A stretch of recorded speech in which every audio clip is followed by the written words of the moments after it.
na família também existe esta mesma opressão, esse mesmo tipo de opressão. E ele diz que é semelhante a esta questão da produção do Estado. E ele fala então que há produção lá nesse regime, nas ideias de Karl Marx, e na família há a opressão que ele chama de reprodução. E ele põe o casamento como o opressor, como se fosse a burguesia, ali no capitalismo, como opressor. E ele põe o homem como burguês. E ele põe a mulher como se fosse a proletária, a oprimida. E ele faz essa comparação já dando, né, o sinal de que tanto o feminismo como o marxismo, eles têm o mesmo pensamento, somente usam métodos diferentes para atingir grupos diferentes. Então o feminismo vai atrás das mulheres, mas o pensamento socialista, marxista está impregnado nele. Por isso que eu digo casamento. E aí nesta obra de Engels, ele mostra claramente este alinhamento e este casamento aqui. Então, esta obra, ela marca o casamento do feminismo com o marxismo. E na mesma época ali, um pouco depois, aqui ele escreveu em 1884, um pouco antes da Revolução Russa, né, que foi em 1917, quando acontece a Revolução Russa, aquela revolução dos bolcheviques contra a monarquia que ali existia, a queda do czar, e ali então é instalado um novo regime, o regime comunista com Lenin, o primeiro líder, o primeiro ditador ali soviético, russo, né? Já naquela revolução existia uma mulher chamada Alexandra Kollontai, que era uma feminista socialista. Então ela participa da revolução também, e ela participa depois do governo de Lenin, era a única mulher que participava do governo, na comissão ali do governo. E ela então era muito amiga de Lenin, e Lenin então, ele no primeiro regime ali, antes de Stalin, na época de Lenin, ele então usa aquelas ideias de Kollontai, e ele então implanta aquilo na Rússia. Olha aí o feminismo e o comunismo aí casados, casadinho de novo, como diziam os antigos. Então ele começa com leis tipo a legalização do aborto em qualquer fase, a mulher em qualquer idade. Ele facilita o divórcio, basta dizer que não quer mais ficar casado e você já está divorciado, né? Chegou ao ponto de, nessa época de Lenin, pessoas se divorciarem 20, 30 vezes. O casamento era uma coisa banal, né? Ele também incentiva o sexo livre, até chega a incentivar incesto.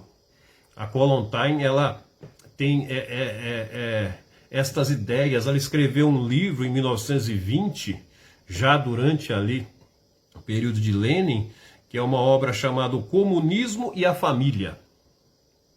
Olha, uma feminista escrevendo uma obra que tem como título O Comunismo e a Família. Isso diz tudo, né, gente? Uma sombra de dúvidas que existe um casamento aqui muito bem feito, né?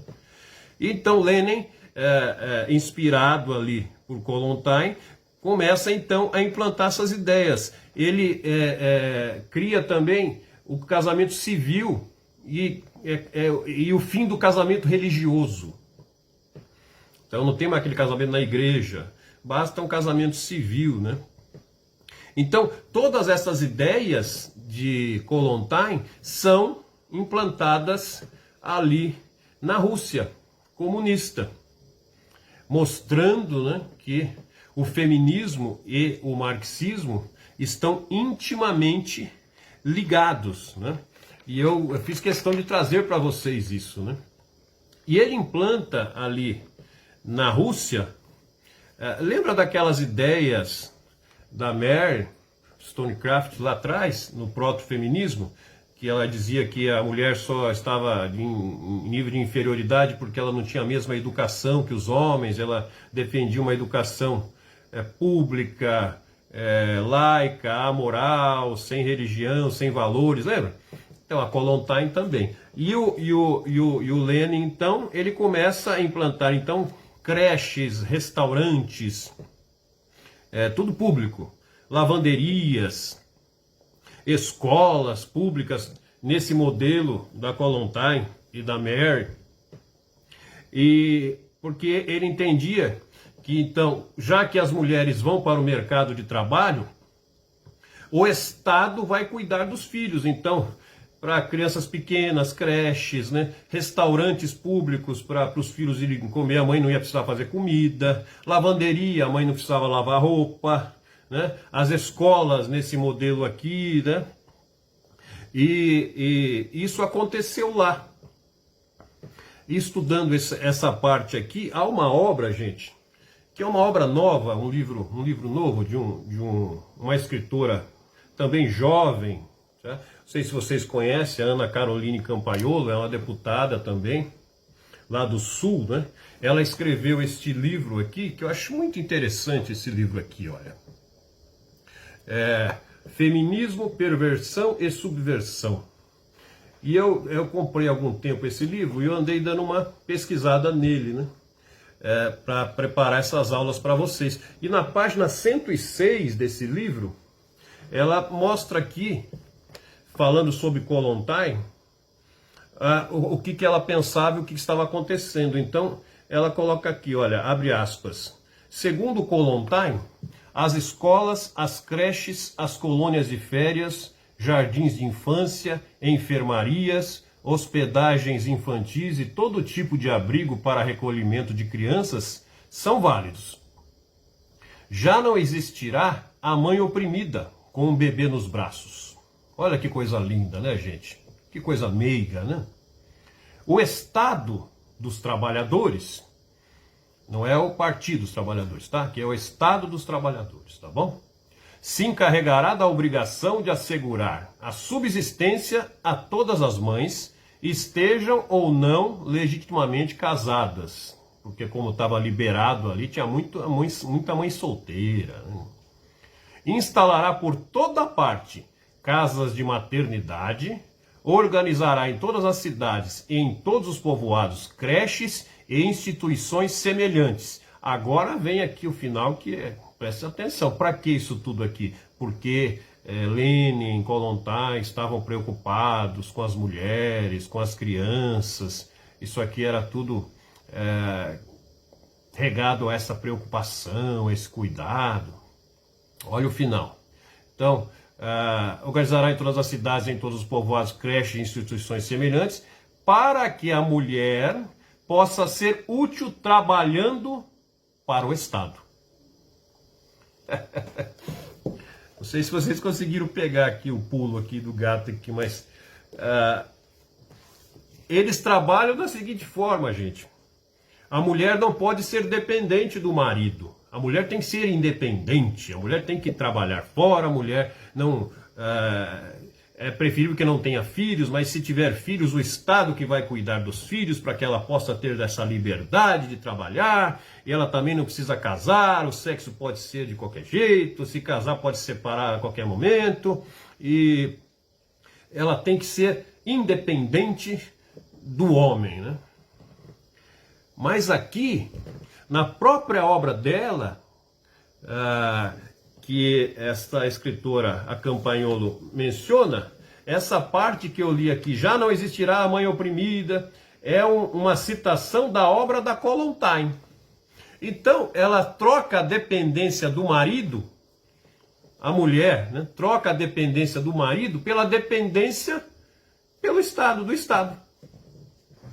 Então, lê do engano quando uma mulher diz, olha, eu sou feminista, eu sou independente. Não, você só trocou a dependência do marido pela dependência do Estado. Só isso, porque o que eles querem é isso, que as pessoas fiquem totalmente dependentes do Estado. E o Estado, então, toma os filhos e ele faz aquilo que ele deseja com os filhos, ensina o que ele quer, não é? E passando essa impressão de liberdade, de independência. Não achou interessante isso? Né? Como há uma falácia, como há um engano, né? Que manipula muitas mulheres, a mente de muitas mulheres, né? Então, na página 38, eu fiz várias pesquisas aqui de obras, viu, gente? Para vocês, viu? Na página 38 da obra de Kollontai, dessa obra que eu mencionei para você, que é O Comunismo e a Família, que ela escreveu em 1920, há uma parte que ela diz assim, na página 38, educadores inteligentes, está falando com relação à escola, né? Converterão a criança em um comunista consciente. Consciente da magnitude da norma social essencial, solidariedade, camaradagem, ajuda mútua e devoção à vida coletiva. Então, a feminista Kollontai deixa muito claro que o objetivo dela e o objetivo do feminismo e do comunismo, com esta tomada dos filhos pelo Estado, é que educadores inteligentes, que seriam esses educadores inteligentes, né, gente? Será que tem a ver com doutrinação isso aqui?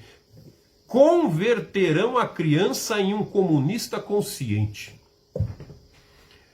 Isso vem de longe, gente. Olha só, nós estamos falando aqui século XIX, né?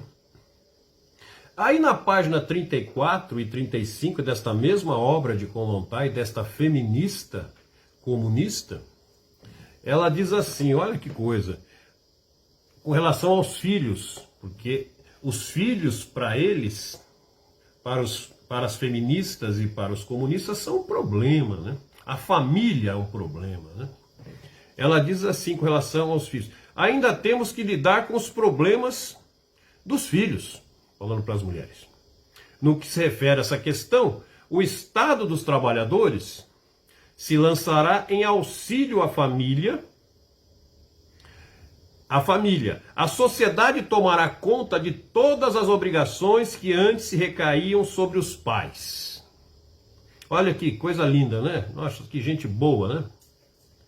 Sob o sistema capitalista, olha só como eles se utilizam do capitalismo. O capitalismo aqui é a força de trabalho, né?